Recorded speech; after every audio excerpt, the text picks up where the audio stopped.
اللہ الرحمن الرحیم۔ السلام علیکم ورحمۃ اللہ وبرکاتہ۔ ایک آدمی کے پاس ایک ہندی غلام تھا۔ وہ غلام بڑا ہی محنتی اور آقا کا فرما بردار تھا، جو پچھلے کئی برسوں سے اپنے آقا کے ساتھ رہا تھا۔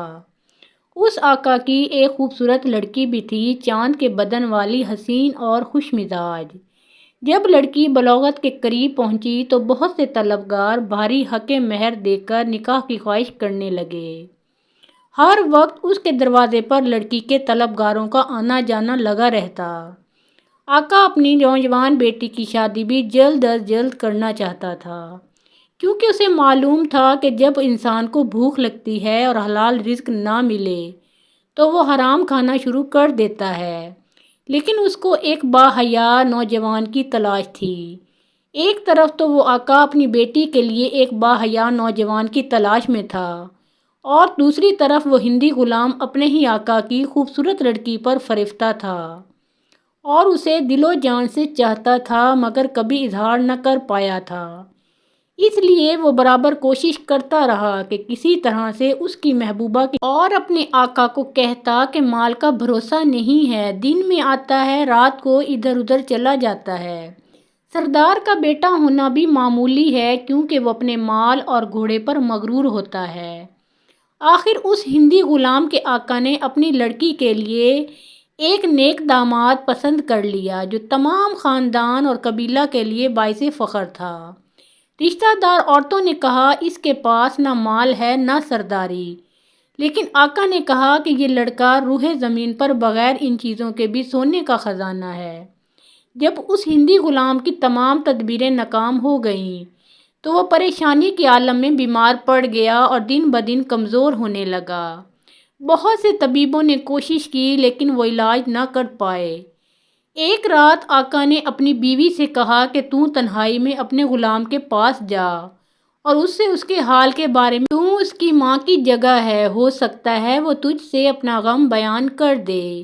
آقا کی بیوی اگلے دن تنہائی میں غلام کے پاس گئی اور مہربان ماں کی طرح اس کے سر میں کنگھی کی۔ اس کی محبت نے غلام کو نرم کر دیا، یہاں تک کہ وہ اپنے دل کی بات زبان پر لے آیا اور کہنے لگا، مجھے آپ سے یہ امید نہ تھی کہ بیٹی کی شادی کسی اجنبی سے کر دیں گے۔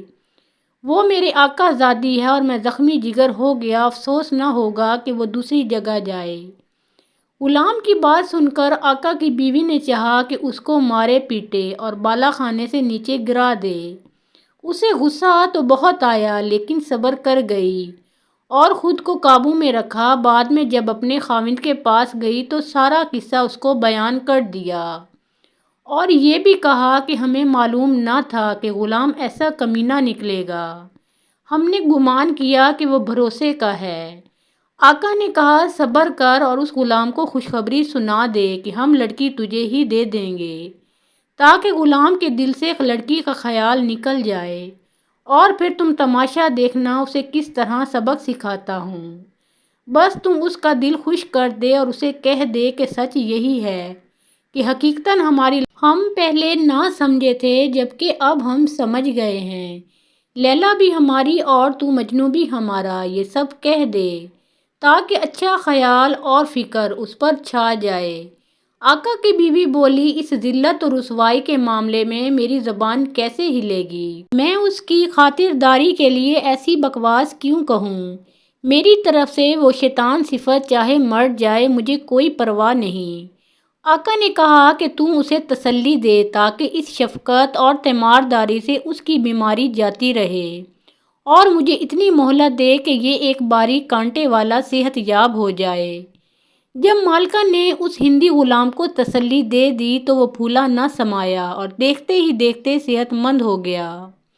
جب آقا نے دیکھا کہ اس کا غلام صحت مند ہو چکا ہے تو اس نے ایک مجمع جمع کیا اور دعوت کی کہ میں غلام کی شادی کر رہا ہوں۔ وہاں پر موجود سارا مجمع اس غلام کو مبارکباد دینے لگا۔ غلام کو اس بات کا یقین ہو گیا اور پھر اس کی شادی کا دن بھی آ گیا۔ شادی کی پہلی رات آقا کے بتائے ہوئے منصوبے کا وقت بھی آ گیا۔ اس نے ایک لڑکے کو دلہن کی طرح آراستہ و پیراستہ کروایا اور لڑکیوں کی طرح اس کی کلائیاں بنوائیں اور اس طرح اس غلام کو مرغی کو دکھا کر مرغا دے دیا اور ایک ہٹے کٹے لونڈے کو گھونگھٹ پہنا کر اس کے کمرے میں بھیج دیا اور تنہائی میں شمع بجھا دی۔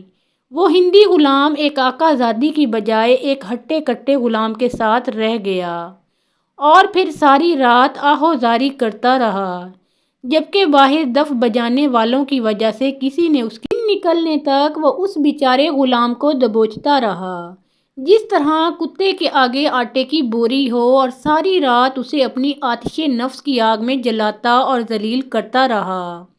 صبح ہوتے ہی وہ ہندی غلام نیم مردہ حالت میں حمام میں گیا اور نہا دھو کر رنجیدہ حالت میں واپس آ گیا۔ اس کے آنے سے پہلے لڑکی دلہن کی طرح اس کے سامنے بیٹھ گئی اور اس کی ماں بھی محافظ بن کر وہاں بیٹھ گئی تاکہ ایسا نہ ہو کہ وہ دن میں بھی آزما لے۔